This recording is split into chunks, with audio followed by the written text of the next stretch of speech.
Welcome back, enthusiastic English speakers. Today, we're diving into the top 11 ways. Why not 10? Because this one goes to 11. Thanks for tuning in. Also, please smash the subscribe and like buttons. It's a huge help and is appreciated very much. And now, with no further ado, here are 11 ways to say no, politely and creatively in the English language.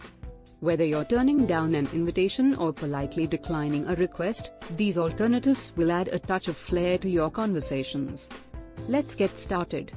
Number 11. I'm afraid that won't be possible.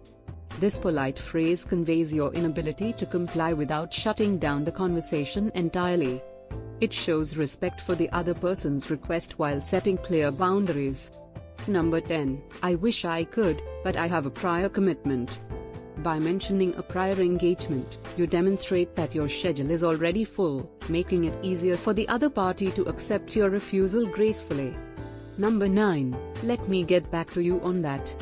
Buying yourself some time with this response allows you to consider the request more carefully before giving a final answer. It shows that you value the decision-making process. Number 8.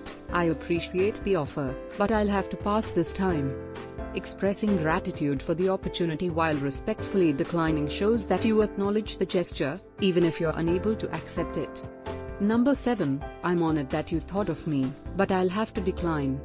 This response conveys appreciation for being considered while politely refusing the offer. It helps maintain a positive tone in the conversation. Number 6. I'm not able to commit to that right now.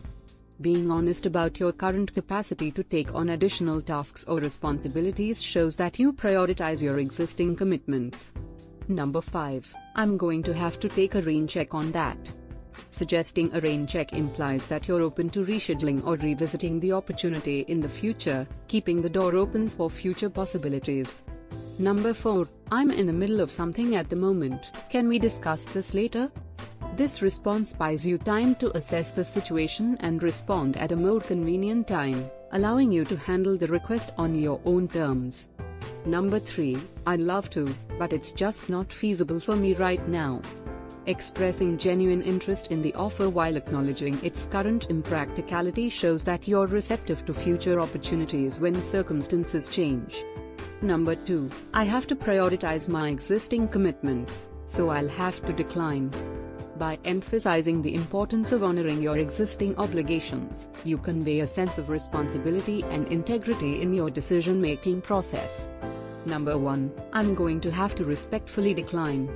Simple, direct, and to the point, this classic phrase communicates your decision clearly and assertively while maintaining a level of professionalism and courtesy. To conclude, there you have it.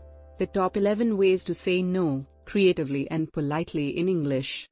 Remember, setting boundaries and communicating effectively are essential skills in any language. So, the next time you find yourself in a situation where you need to decline, choose your words wisely and navigate the conversation with grace. Thanks for watching. Leave us a comment below as to what your favorite way to decline is, or if you have a different one you'd like to share. Also, please smash the subscribe and like buttons. It's a huge help and is appreciated very much. You can turn notifications on by clicking the bell and selecting all, so you'll know about our next video as soon as it comes out. And share it to anyone you think would enjoy it. Bye for now, and we'll see you in another video.